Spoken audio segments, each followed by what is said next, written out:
Permainan futsal. Permainan futsal adalah olahraga yang tak asing lagi bagi kita.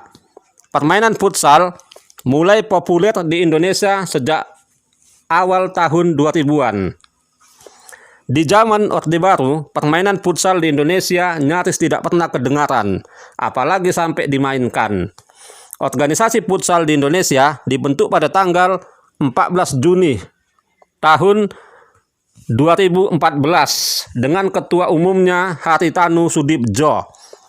Nama organisasi futsal di Indonesia namanya FFI, Federasi Futsal Indonesia. FFI masih berada di bawah naungan PSSI, Persatuan Sepak Bola Seluruh Indonesia, yang dibentuk pada tanggal 19 April tahun 1930. Tetapi kalau di dunia internasional, futsal namanya AMF, Association Medical de Futsal, yang pertama kali mengadakan kompetisi tahun 1965. Permainan futsal hampir sama dengan permainan sepak bola, yaitu lapangannya sama, ada lingkaran bulat di tengahnya, dan sama-sama punya gawang, dan sama-sama menendang bola dengan kaki. Walaupun sama, tapi ada bedanya. Bedanya, kalau lapangan sepak bola ukurannya luas dengan lapangan rumput hijau, sedangkan ukuran lapangan futsal kecil, lapangannya di semen. Permainan futsal tentu saja menggunakan bola, nggak mungkin menggunakan batu yang bulat. Kalau menggunakan batu, kaki pemain itu bisa kesakitan. Jumlah permainan futsal cukup hanya 5 orang saja. Jangan banyak-banyak, nanti bisa ribet. Permainan futsal harus menggunakan kaki, jangan menggunakan tangan. Sebab itu tidak diperbolehkan. Yang bisa menggunakan tangan cukup hanya kipernya saja, atau penjaga gawang. Sebab kalau kipernya menangkap bola pakai kaki, itu sangat sulit. Sebab kipernya itu manusia, bukan kalajengking. Kalau bermain futsal, bolanya yang ditendang, jangan kaki lawan yang ditendang, apalagi kepala lawan. Kalau kepala lawan yang ditendang, pasti dia tidak tertawa, pasti dia akan marah.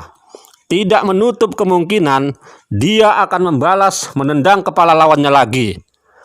Kalau sampai kepala lawan yang ditendang dan tidak bola yang ditendang, maka permainan futsal itu berubah menjadi ajang baku hantam. Dan hal itu tidak diinginkan dalam dunia olahraga apapun.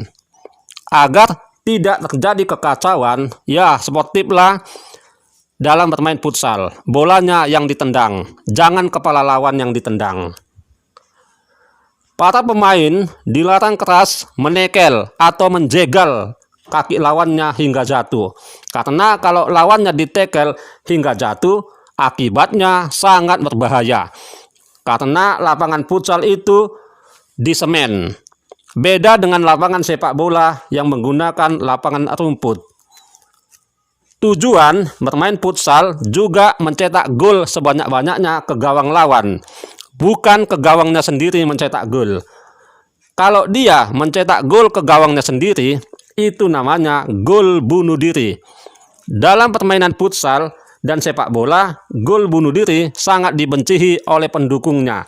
Bahkan ada pemain bola sampai ditembak mati oleh pendukungnya akibat gol bunuh diri. Agar tidak dihujat oleh pendukungnya, janganlah coba-coba pemain itu menggolkan ke gawangnya sendiri, tapi golkanlah ke gawang lawan. Kalau pemain menggolkan ke gawang lawan, apalagi itu gol satu-satunya penentu kemenangan, pasti pemain itu akan dipuja-puja dan dikagumi oleh pendukungnya. Lapangan futsal itu tidak luas, tapi kecil. Panjang lapangannya maksimal 38 meter dan minimal 42 meter. Dan lebarnya maksimal 20 meter dan minimal 25 meter. Para pemain futsal itu harus bersyukur karena lapangannya tidak seluas lapangan sepak bola. Dan permainannya pun hanya 2 kali 20 menit. Bahkan istirahatnya juga ada, yaitu 15 menit, sama dengan sepak bola. Untung sajalah permainan futsal itu waktunya cepat. Seandainya waktunya 2 kali 20 jam, mungkin pemain futsal itu bisa pingsan, bahkan tewas karena kelelahan bermain selama 40 jam tanpa adanya istirahat. Tapi itu nggak mungkin hal itu terjadi karena organisasi futsal internasional AMF masih punya rasa kemanusiaan dan punya hati nurani. Yang perlu diketahui, permainan futsal itu tidak mengenal istilah offside. Beda dengan sepak bola, mengenal istilah offside. Dimanapun pemain itu berada membawa bola, bebas menendang bola. Asalkan posisi pemain futsal itu jangan membawa bola di luar lapangan futsal. Karena kalau pemain futsal itu membawa bola di luar lapangan, itu namanya tidak bermain futsal. Tendangan bebas, tendangan sudut, dan lemparan bola ke dalam area permainan futsal juga diberlakukan dalam permainan futsal. Orang yang paling bertanggung jawab untuk mengamankan bola agar tidak kebobolan adalah kiper atau penjaga gawang. Penjaga gawang itu harus bisa melindungi gawangnya agar tidak kebobolan. Untung saja tinggi tiang gawang itu hanya 2 meter dan lebarnya 3 meter. Walaupun ukurannya kecil, penjaga gawang itu jangan anggap sepele dengan pemain lawan yang menendang bola ke gawangnya. Bahkan kalau pemain lawan menendang bola ke gawangnya dari tengah lapangan, bisa saja terjadi gol, apalagi tidak dihalangi oleh pemain lawan. Karena luas lapangan futsal itu panjangnya 42 meter dan lebar 25 meter. Sedangkan tendangan yang jaraknya 30 meter saja bisa terjadi gol, apalagi tendangan pemain itu tendangan yang sangat keras. Ukuran gawang itu kecil, memang sudah disesuaikan. Tidak mungkin tinggi gawang futsal 10 meter dan lebarnya 70 meter. Nggak mungkin saja itu. Masa ukuran gawang lebih lebar dari ukuran lapangannya? Hal itu tidak masuk akal.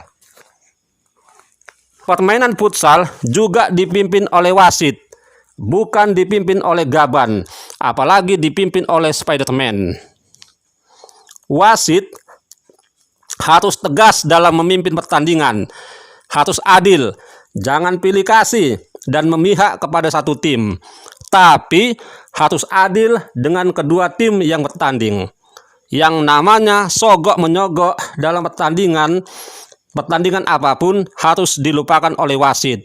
Wasit itu harus sportif dan menjunjung tinggi nilai-nilai kejujuran. Permainan futsal di Indonesia memang kurang populer dibandingkan sepak bola. Walaupun demikian, kita berusaha untuk memajukan permainan futsal ini. Siapa tahu permainan futsal ini bisa mengharumkan nama bangsa. Kita hanya berharap semoga olahraga futsal ini semakin maju dan berprestasi di Indonesia.